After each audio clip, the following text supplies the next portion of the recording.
Hi everyone, it's Johnny Seed here again, and today's video is going to be a competition entry or a giveaway entry for Hannah, the Omaha Introvert. She's recently got over 1,500 subs, unsurprisingly really. She makes really good content. She shows a lot of indie, 90s indie, dream pop and shoegaze. Now I remember shoegaze back in the 90s. I had a friend of mine who was really into Chapter House, and I seem to remember shoegaze was a bit of a derogatory term at the time, but it's good to see that it's still going and it's been taken back, as it were. So yeah, if you're not already subscribed, unsurprisingly, go over there now and subscribe. This competition is open to anybody. You don't need to make a video. You can just leave your answers in the comment section. By looking at the comments, there's over 400 of them already, so proving to be very popular. So if possible, I'd like to go with the vinyl package, although I do see that by making a video I get 2 entries. So is it possible to have an entry in both the CD and the vinyl categories? If so, I'll be happy with that. If not, go with the vinyl. And if shipping is going to be an issue, because I know I'm over here in the UK, then I don't mind paying for it, to be honest. So her main question was to name 3 to 5 bands which you dislike / hate. So funnily enough, I was going to do a video on a similar theme, really. I was thinking of doing a video where I listed sort of 5 or 6 bands which for whatever reasons I've never been really able to get into, and inviting people to sort of change my mind. So I already had a list prepared. But I've picked out the 5 which I probably dislike the most, and I have a reason for disliking. So you'll probably notice a bit of a theme, and well, we'll just get into it, shall we? So number 1 on my list is... He's gonna get us, he's gonna turn us all into vampires, and we'll all be dead and yet still alive. Like Leonard Cohen! Yes, Lenny Cohen. Good old Leonard.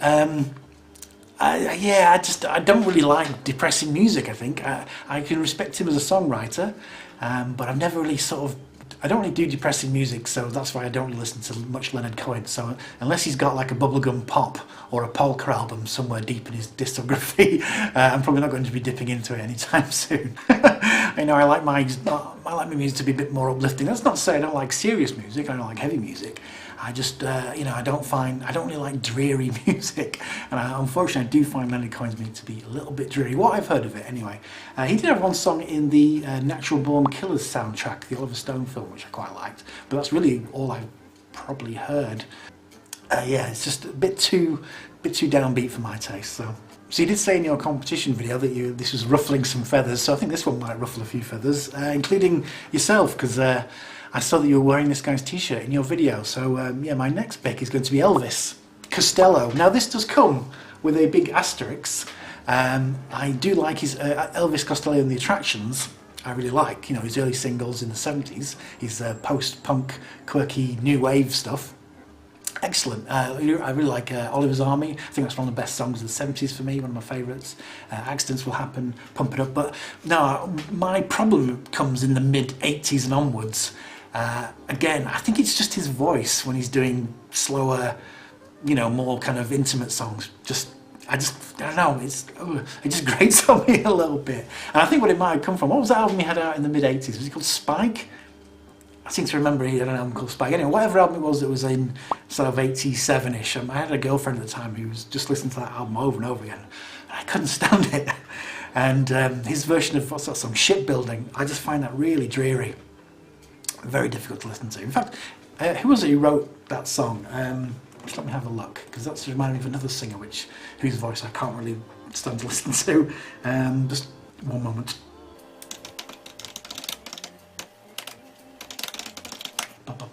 Shipbuilding. Who wrote that song? Oh, he wrote it himself. I take it all back. I thought it was written by someone else. So yeah, unfortunately, Shipbuilding. No, I don't like it. So who did that? Who did a version of it? Robert Wyatt. Yeah, I don't like the way he sings either. So yeah, sorry any Robert Wyatt fans. Yeah, not very keen on his voice, but he's not going to be in an entry today because I honestly don't really know that much about his music. Right, next one. Probably I don't know how popular this guy is outside of the UK. So if you're watching this from somewhere else in the world, please let me know. But my next choice is going to be Billy Bragg. Now, nothing against the man. I've seen him in interviews. He seems like a very affable chap. Nothing against his politics. He's free to have his whatever opinions he wants. Again, I just don't like his voice. I just find it pretty much depressing again. And yeah, he kind of he does a lot of songs which are sort of about, you know, and I'm going to be sort of being a bit trite here and something up, but you know, that kind of downtrodden workers sort of theme. You know, he's like the British Woody Guthrie in a way. But you know, I don't need to be reminded about how shitty the world is when I'm listening to music. You know, I live in the real world. You know, I have to work a job. So when I'm not doing that and I want some entertainment, I want to be taken away from that. And I think, you know, that sort of social commentary sort of music, no, it's just not for me. And again, yeah, his voice, I just can't get on with it, unfortunately. So, but if you know, if people want to recommend an album of his that I'm missing out on, go ahead and mention it. I'll be open to hearing it. Okay, the next one is this one I'm going to put under the category of I just don't get the appeal, or at least I don't get the appeal on such a scale as this band has. This is a huge band, but I don't understand why they're as big as they are. Well, I don't understand why they're still as big as they are. It's the Foo Fighters. Okay, I understand Dave Grohl is a very nice chap. He's very committed to the cause of rock, and he was obviously in Nirvana, which I suppose, you know, would give him legendary status. And he's, you know, I think the first single was all right. I can't remember what it was called now, but I remember hearing it and thinking, oh, that's all right. But that was back in the 90s, wasn't it? Mid-90s. But now, yeah, nowadays, everything I hear about them, I just don't hear the attraction. I don't get the, you know, they're not really strong songs for me. That series of documentaries they made a couple of years back where they visited different cities in America and different recording studios, that was really good. I really enjoyed that, apart from the bits when the Foo Fighters played. And Joe Walsh was really good on that as well, so that's worth checking out. But yeah, I don't get why people are just so crazy about the Foo Fighters these days. So, okay, and finally, out of this list, I don't know much about this guy. I'm assuming he's quite new. I've only ever heard 2 of his songs, but I've heard them thousands of times, it seems like. And the guy's called George Ezra. Now, I don't know anything about him. In fact, I'm going to find out a bit more about him now, so just to give him his due so I know what I'm talking about. Let's see who this guy is. George Ezra, right. English singer-songwriter, George Ezra. Okay, so, God, is that him? Right, so he's a lot younger than I was expecting. I thought he was going to be someone quite a lot older. How long has he been going for? His first album came out in 2014. Alright, okay. He's had a couple of albums. 2 albums, it looks like. His song, Shotgun. I can't fucking stand it. I've heard it so many times now, and it is just so repetitive. And his second one, Hold My Girl, is just as bad. And I work in an office, maybe like, I don't know, 15, 20 people, and we have the radio on, and we listen to BBC Radio 2, but they play this song all the time. Them 2 songs, Hold My Girl and Shotgun. Shotgun came out in last year, and they're still playing it now, and I hear it everywhere. I go into a shop and I hear it, and it's just the same thing over and over and over again. It's like write some more lyrics at least. So that, I hate it. And I don't say that very lightly, but those 2 songs, simply because I've heard them so often, and I just think it's weak songwriting. I know, and Shotgun as well, if you don't know it, it's just sort of, it reminds me of the sort of song that like a 4-year-old would make up, and then just sort of repeat over and over again, like, oh, it's just so basic, and I hate it so much, so. But I've just, as I've seen here, he's got a couple of albums, so maybe his other stuff is a lot better. If someone wants to defend old George, not even old. How old is he?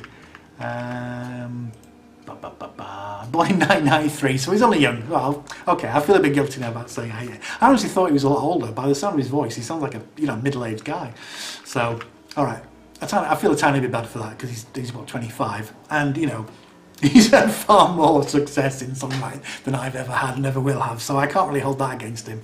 But yeah, he's going to be my last pick.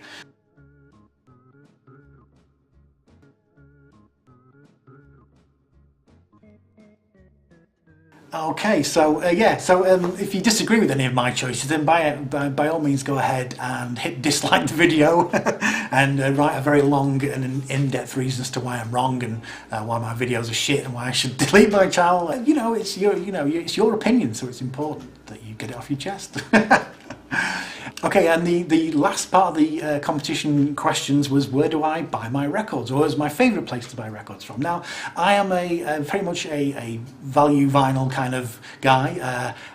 I go second hand pretty much all the time. Pretty much because of budgetary constraints, I'd say. If I had a bit more money, I'd certainly be buying a lot more newer records. So I don't tend to go into actual record shops that often. And also because there is a record shop in my town, but it's just a little bit farther away for me to get to on foot, you know. And so I tend to buy a lot of my records from, well, I tend to buy most of my records from charity shops and on the market.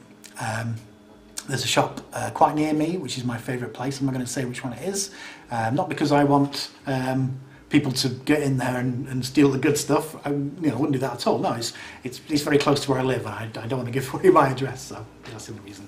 But yeah, mainly the market. I think I just made a video on Saturday, last week, about it. They have like a car boot day a couple of times a week, so that you get a mixture of record dealers and just general folks who are like doing house clearances or getting rid of stuff. So you never know what you're going to find. Sometimes you can get some bargains, and sometimes the dealers have good stuff as well. So yeah, that's mainly my main choice for buying records, is from second-hand places. So okay, that's it. Good luck with the competition. Like I said before, it looks like you're getting a lot of entries in here. So and good luck to everyone else who's entered. And go and check out Hannah's channel. Okay, thank you very much for watching. I'll see you all next time. Bye.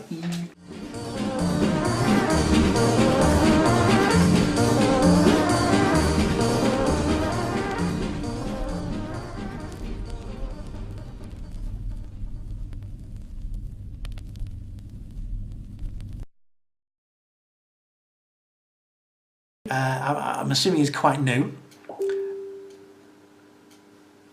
That's what happens when you don't turn your speakers off.